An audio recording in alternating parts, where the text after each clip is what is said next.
Alright, so there's nothing I love more than a sick transition. Those little visual nuggets in a video that help to hold the attention of the audience just a little bit longer can make your videos that much better. I was watching Cole Bennett's new music video with Jack Harlow and Dave, and he used 3 of those little transition techniques that I figured I had to break down and show you how to make. This is the first one, look at this.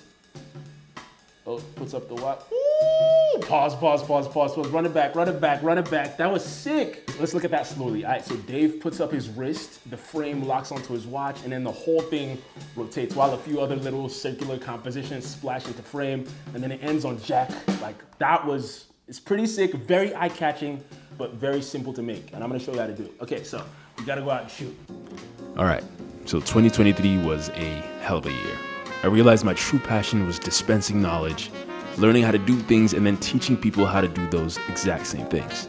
So we're gonna do a lot more of that this year, starting with this video. We can call it a couple of sick transitions that I saw and wanted to teach you how to do. Perfect, let's get into it. All right, so you're gonna need a starting clip and an ending clip of something circular moving in the frame. I spent a few hours trying to shoot some bikers and some motorcyclists going past. And I finally settled on these 2 clips, which are very important because they're the clips that start and end the transition. All right, so now that we have the intro and the outro shot, we gotta start hunting for circular compositions, stuff like this, all around your neighborhood and your city. A little bit of a side note here, you wanna shoot the circular compositions like this thing squared off to the frame. Get a little bit more of a wider shot than you actually need. That way you have space to rotate and twist things when you're editing in post. All right, so we got the shots. Let's figure out how to edit this thing. Don't ask why I'm in a different outfit or why it's nighttime outside. Listen, this video is taking a long time to make, okay? Let's edit. All right, so the first thing I'm gonna do is make a couple of quick adjustments in Lightroom just to make the photos a little bit more balanced, and then open all of them up as layers in Photoshop.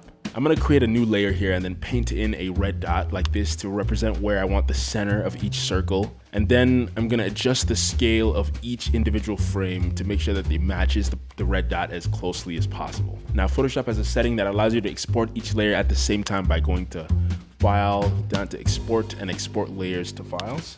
So I have all these photos sitting in the files that I want them to do here. The next step that I want to do is import them to Premiere. Now, rather than creating a sequence by myself, I want the dimension of the sequence that I create to perfectly match the sequence that I've made. So I'm just gonna drag and drop that red dot right into Premiere, and then I have a sequence that is the exact same size as all the photos that I just made in Photoshop right there. Now, remember that intro and outro clip that we made while we were on the streets? I'm gonna take that, drag them into my timeline as well, and then perfectly try and see if I can match the in and out point of the tire or whatever the circle thing that you're stabilizing. I'm gonna try and match them as perfectly, as closely as possible to that red dot. That way I can easily transition out and into those video sequences. So the next thing you're gonna do is drop all those circular photos that you exported into the timeline and make each of them roughly like around 4 frames long. Now I'm gonna duplicate all those photos, making these ones 1 frame long, and then put them over the photo that comes before them. I'm not gonna use a circular mask tool here and mask out right around our subject and then invert the mask. You don't have to do this multiple times. You can just copy this from the very first one that you did and then paste it onto each and every other 1 frame long photo. All right, stay with me. We're almost done. Nest what you've just made here and then keyframe in some rotations using the transform effect. Now, as a final bit of sauce, you want to turn shutter angle on. Make sure shutter angle is turned on so you have a little bit of motion blur when your stuff is moving across the screen. I like to set mine to 180 degrees, nest the whole thing, and then copy it, create a new timeline that is actually 4K and drop that into timeline. You want to then zoom out till you don't see any edges when you're rotating, and you should be good. It looks fantastic. Just sit back and enjoy the fruits of your labor. All right, and we're done. It's basically daylight again. That technique was by no means easy, but if you take it step by step by step, you could get it done. It could be simple. Now, before we move on to the next technique, you might be saying to yourself, Carl, where's the fun in this? Are we basically copying Cole Bennett from head to toe? And you know what I'll say to that? I hate to break it to you, but literally all your favorite artists steal. Think of the greats. Banksy, for example, has this style heavily influenced by Black Barat. Beyonce for her visual album Lemonade from pipilotti wrist. The list goes on and on, including the reference for this video, Cole Bennett himself. A lot of the techniques that Cole Bennett uses in this video were popularized by the McLaughlin brothers from Ireland. Their work is insane, by the way.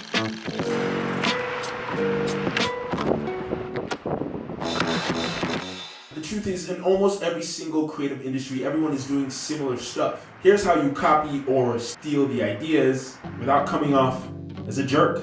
Instead of implementing the ideas in a way that is predictable, in a way that people expect, you gotta switch it up. You gotta reimagine the idea and somehow reinvent the idea. Use the ideas that you're inspired by as a springboard for your own creativity. That way you can actually come up with something a little unique, you know? To sell something familiar, it needs to have a surprising twist. And for it to be surprising, it requires a dash of familiarity. You can create something entirely new by changing it by a slim 3%. All you gotta do is actually switch it up. All right, so back to this transition we've been making. We've literally been copying them. I'm gonna switch it up a little bit and do the unexpected, shoot them from directly above. All right, so to give you a little bit of context here, this is the effect that I'm trying to recreate from the same music video. It's basically, as you can see, a frame match sequence of cars driving by in the same spot, and it's pretty sick. The name of the game here is to switch it up. To make mine different, like I said before, I'm gonna be shooting from above, but I'm also gonna reverse engineer the shot here. Instead of frame matching the cars in the exact same position, I'm gonna position match them as they drive across the frame. So the entire sequence is gonna be moving. I'm gonna choose this red car as my main guide for my subject. I'm gonna take the span of time that I wanna create the sequence for and then drop the opacity of the red car down.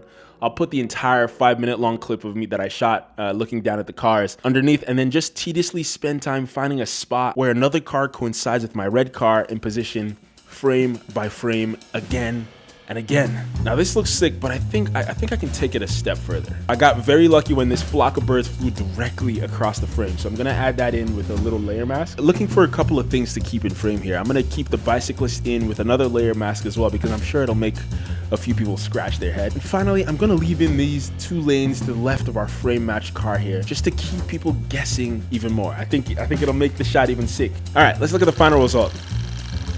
That's sick. Definitely a bit tedious. It took me a few hours to finish this whole effect, but I think it's worth it, especially if you're trying to do something a little different. That's it.